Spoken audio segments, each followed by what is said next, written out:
What I changed about my coffee played a big part in losing my menopause weight.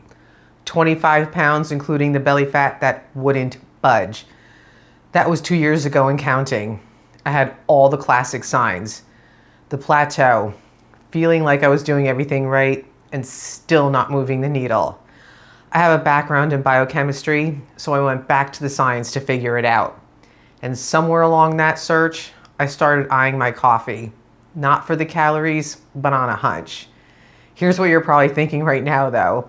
Low calorie means no problem, right? Except you are never told the other half of the equation. I wear a glucose monitor. It tracks my blood sugar around the clock.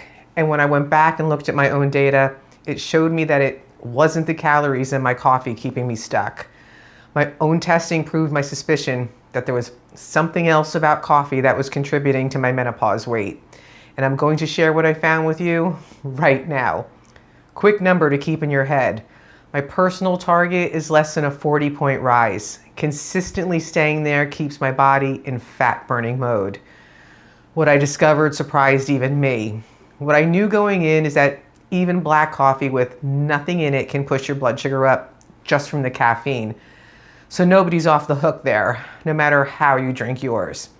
Stick around though, because later I'm testing something you can add to your coffee that research shows may actually help lower your blood sugar. Now there are endless ways to have coffee, so I designed 3 tests to give you a bigger picture.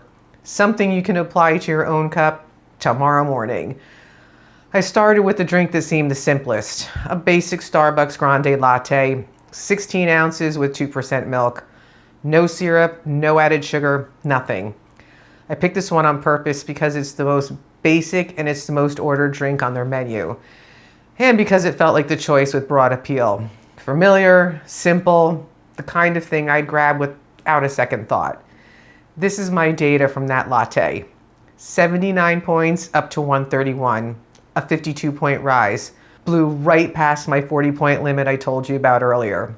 From a coffee with 2% milk. No added sugar in it at all. There's also a standard range built right into the app. Those dotted lines at 70 and 140 represent the range to stay within. That's just a general guideline for any healthy adult. 131 put me right up near that line from a mindless coffee. That's close to the ceiling for anybody, not just me. One more sip or one bite of carbs, I would have blown right through it. And unless you're testing this stuff yourself, you have no idea this is happening. Especially after menopause, it's your blood sugar silently working behind the scenes that may be sabotaging you, spiking harder and crashing faster than it used to. That's how menopause changes the game. This pattern right here is the exact mechanism that signals your body to store fat, and you have no idea. It's way beyond calories in, calories out. Not letting this happen is where the weight really comes off and stays off. And if you want the deeper science on why blood sugar gets so much harder to manage after menopause and how it keeps the weight and belly fat from moving, I go into all of that in the video link. I'll share it down below. This part matters too. This test was on an empty stomach first thing in the morning. This matters because that's when most of us drink our coffee, right? Liquid carbs on an empty stomach hit faster and harder than they would with a protein-forward meal already in your system. But a carb-based food doesn't save you from that. It stacks right on top. Now picture a normal breakfast coming in after the latte. For context, here's how plain oatmeal alone affected my blood sugar. This was a separate test. 80 up to 136. Now imagine the oatmeal landing on top of that latte. Both results were already high on their own. Together, even worse. This combo would have blown way past 140 and into the unhealthy zone. All from 2 things that sound about as harmless as breakfast gets. All right, that one rattled me a little, not gonna lie. But the next result is where it really gets kind of interesting, because on a totally different morning, the next test came with a twist I didn't see coming. This time I had Coffee Mate French Vanilla Creamer, 2 servings, 1 for each 8-ounce cup. Same amount of coffee as a latte test, just to keep things consistent. 10 grams of sugar total, 5 per cup, so on paper, not a huge number. This is my result from the test. What's wild about this particular morning My blood sugar had already dropped low before I even had a sip of coffee, and my body overcorrected.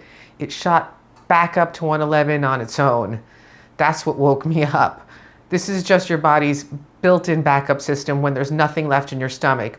It pulls from what you already have stored to keep you going. It always happens a little bit like this for me, but on this particular morning, my blood sugar dropped so low that the correction was bigger than usual, and it woke me up at 5 a.m. You can see it was already coming back down nice and steady. That's the first spike on the graph. Then I had my coffee and it pushed things right back up again to 127, a 33-point rise stacked on top of a body that had already spiked once that morning before I was even out of bed. This is something I see in my own data pretty regularly. A low, then a rebound, then whatever I eat or drink stacks right on top of that rebound. This is part of why I changed how I drink my coffee. I'll show you that in a minute. It's also why I wait at least an hour before eating anything, even though I have my coffee as soon as I get up. Some people suggest waiting on the coffee itself for the same reason, letting the morning spike settle first. Realistically though, food can wait an hour for me, coffee can't. And I'll bet a lot of you feel the same way. And if this blood sugar response isn't enough to put you off this creamer, the highly processed ingredient list should be. I threw the rest of that container straight into the garbage can. What ties these last two tests together is this. Neither one had anything to do with willpower or consciously making a bad choice. One was 2% milk, the other was 10 grams of sugar. Small, seemingly mundane, everyday stuff. And remember what I said about black coffee earlier? Nothing added, still not fully in the clear. If the caffeine bump is landing on a body that's already elevated from your morning natural wake up, just like we talked about, adding a carb breakfast on top of black coffee will push your blood sugar even higher. On a side note, every one of these tests, including the next one, was full caffeinated coffee. I tested it that way on purpose since that's the way most of us are drinking it anyway. In my own daily life, I've since switched to half decaf because every bit of that caffeine bump adds up for me. Every bit counts in my book. Lately, my daily go-to is unsweetened French vanilla nut pods. This one right here, and I use my own sweetener. These days, it's usually allulose. 0 added sugar, 0 naturally occurring sugar, no junk. There's nothing in it that would touch blood sugar directly. Here's my result from the 8-ounce cups. My true baseline day-to-day sits around 78. You can see it right there.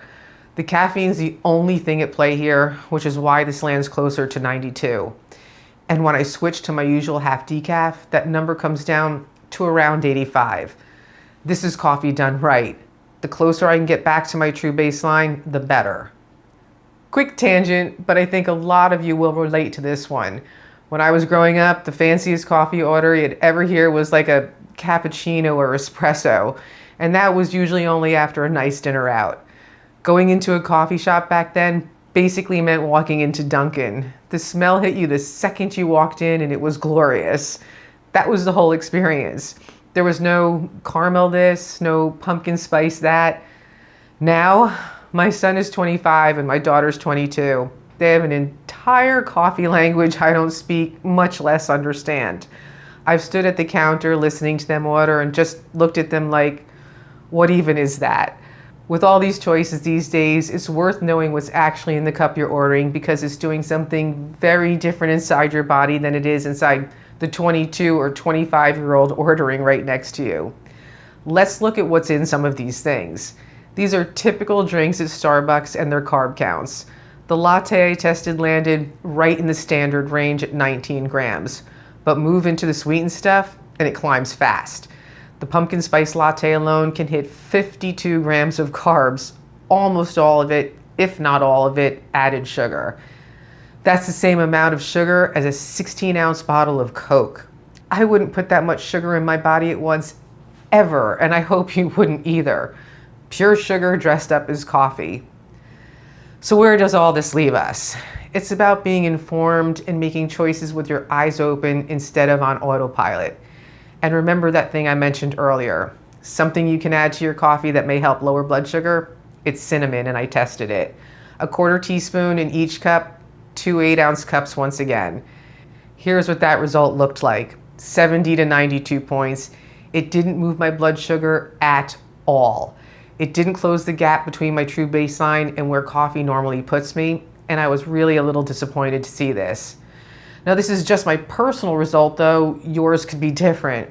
But for me, here was the real win. It actually made the coffee taste really good. And if you're trying to cut sugar, swapping it for cinnamon will make a real difference in your blood sugar. Truth is, though, every day for years, I used a sweetened store-bought creamer like the Coffee Mate French Vanilla I showed you earlier. Well, before I knew better anyway. And it never once crossed my mind because the calories were low. It didn't even register that it would matter. I bet a lot of you have felt the same way about your own cup, but that's the whole point of this video.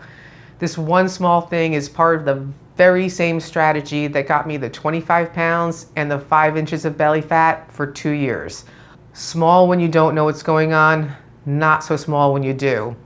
Linked right here for you is my video on menopause weight loss without GLP-1, the one I mentioned earlier. It'll help tie the mechanisms behind all of this together. Remember, these are my personal results. Everyone's different. Always talk to your doctor before making changes to your diet. I'll see you on the next one.